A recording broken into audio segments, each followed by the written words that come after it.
어느덧 연말로 접어들었습니다. 날씨가 정말 쌀쌀해졌고요. 주변에서 이 캐롤도 들리면서 연말 분위기 물씬입니다. 이런 가운데서 증권가에서는 내년도 증시 전망을 줄이어서 내놓고 있습니다. 과연 올 한 해는 상당히 좀 힘들었는데요. 내년은 어떨까요?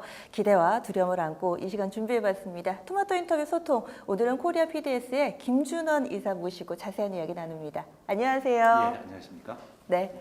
올 한 해 동안은 증시도 그렇고요. 생각해보면 코스피도 2000선 잠시 깬 적도 있었고 뭐 힘들다는 주변 분들이 너무 많아가지고요. 경제가.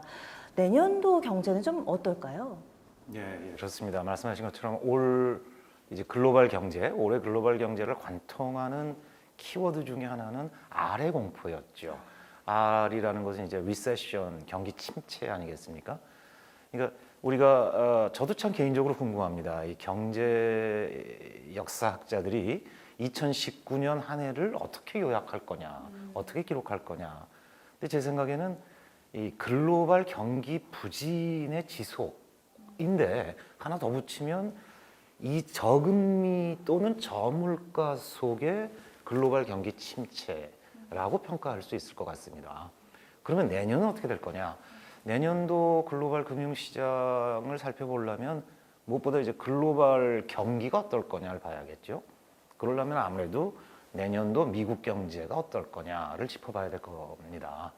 근데 워낙 요즘 들어서는 변수들이 많습니다.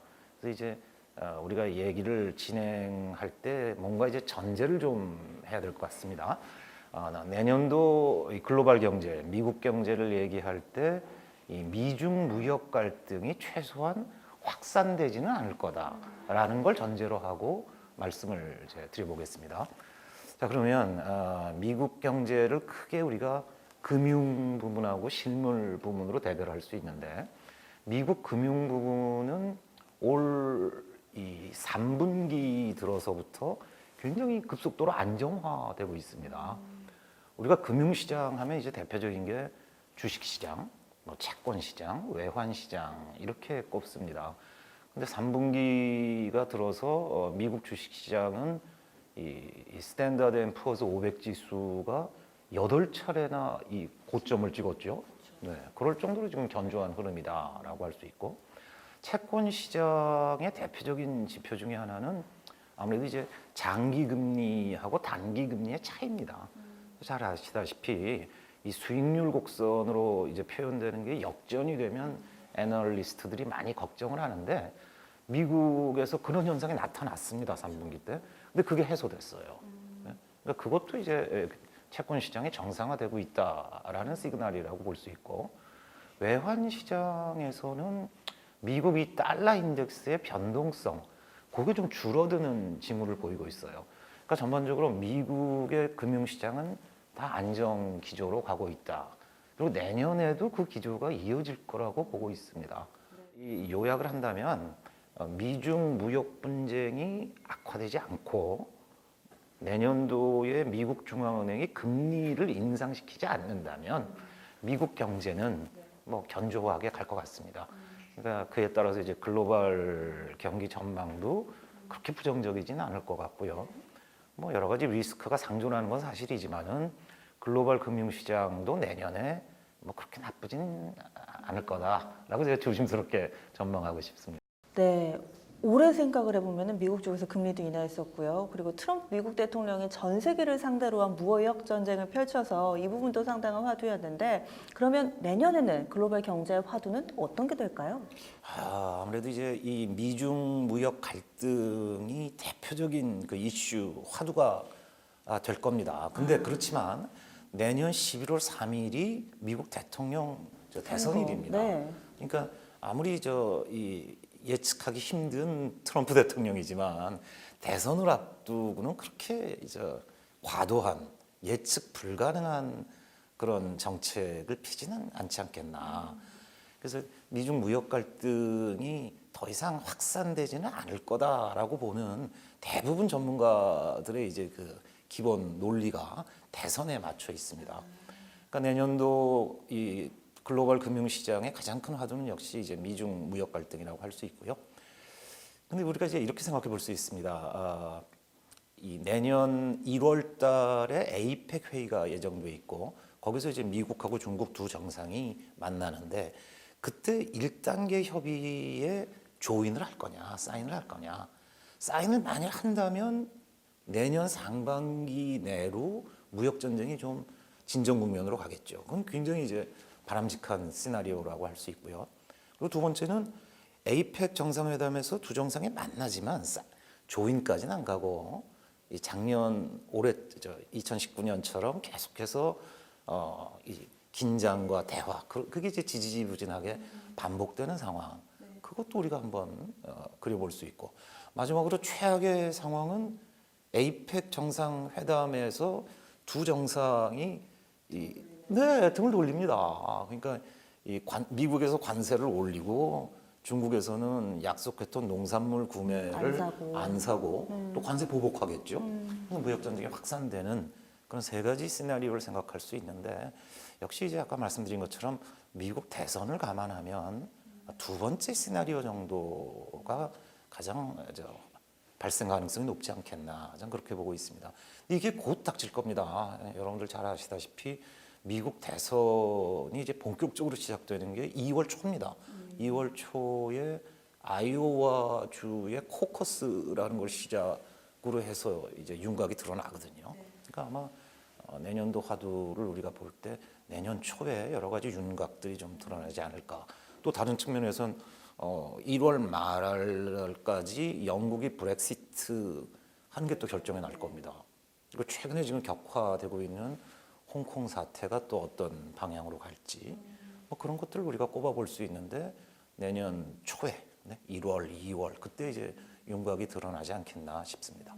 연말 대선을 앞두고서 트럼프 미국 대통령도 뭔가 빨리 성과를 내기 위해서 연초에 좀 부지런히 움직이는 부분 우리가 좀 눈여겨봐야겠네요. 네, 그럴 것 같습니다. 다음으로는 환율입니다. 또 작년에 원달러 환율이 1,250원, 뭐 1,300원까지 올라서 연말에는 1,500원 된다 이런 전망도 있었는데 사실 요즘 분위기로는 그렇지는 않잖아요. 이만큼 또 환율이 예측하기 힘든 것 같은데 내년도의 환율 밴드는 좀 어떻게 될까요? 여러 가지 이 변수들을 볼 수 있는데요. 일단 첫 번째로 볼 수 있는 게 국내 금리랑 미국 금리의 차이가 어떠냐. 두 번째로는 한국의 실질 GDP 증가율의 추세 그거에 따라서도 환율이 영향을 받습니다.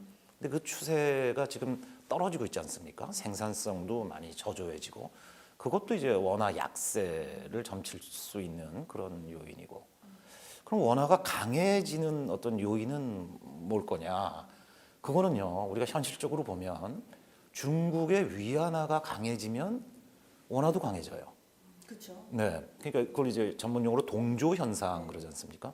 우리가 통계 분석을 해보면 중국 위안화하고 한국 원화의 상관관계가 0.8 이상이 돼요. 보통 1이면 똑같은 건데. 1이면 똑같이 움직인다는 네. 뜻이거든요. 그러니까 0.8이 넘는다는 거는 같이 움직이는 성향이 매우 강하다라는 얘기입니다. 그럼 위안화가 강해질 수 있는 대표적인 이유가 뭐냐? 무역 갈등이죠.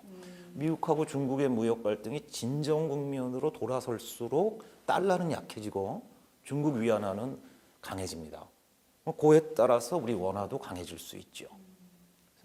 그런 요인을 하나 볼 수 있고 또 지금 말씀드린 걸 조금 더 연장해 보면 만일 그런 일이 실현이 되면 국제 투자자들은 안전자산에 관한 선호 그게 줄어들고 수익률을 쫓아가게 됩니다. 위험자산 선호. 그렇습니다. 위험자산 선호로 갑니다.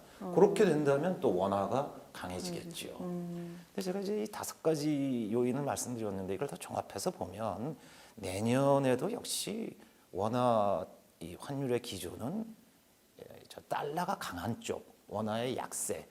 모르겠습니다. 이게 굉장히 조심스러운데요. 네. 내년도 상반기에 우리 환율은 한 1180에서 1200 그 사이에서 등락을 거듭하지 않겠나 그렇게 보고 있습니다. 네. 그럼 이번에는 산업으로 좀 들어가서요. 내년도에는 좀 눈여겨볼 만한 산업군 어디가 있다고 보세요? 예. 역시 이제 우리가 4차 산업, 뭐 5G 뭐 이런 얘기 하지 않습니까? 네. 그러니까 사물 인터넷의 응용 분야들 그런 쪽을 좀 눈여겨봐야 될 것 같습니다. 그러니까 사물 인터넷의 응용 분야는 아무래도 뭐 스마트홈이랄지 또 뭐 스마트 그리드라는 거 있지 않습니까?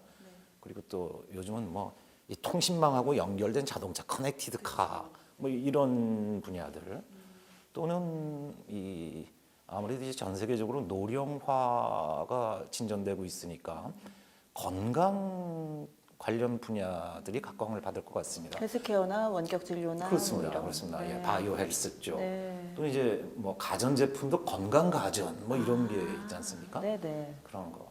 그리고 또 뭐 하나 얘기를 한다면 우리가 많은 분야에 있어서 어떤 지속 가능성, 서스테이너빌리티를 얘기하는데 네. 사실 크게 보면 우리 지구의 지속 가능성이 제일 중요하죠. 환경 문제라는 얘기죠. 아, 네.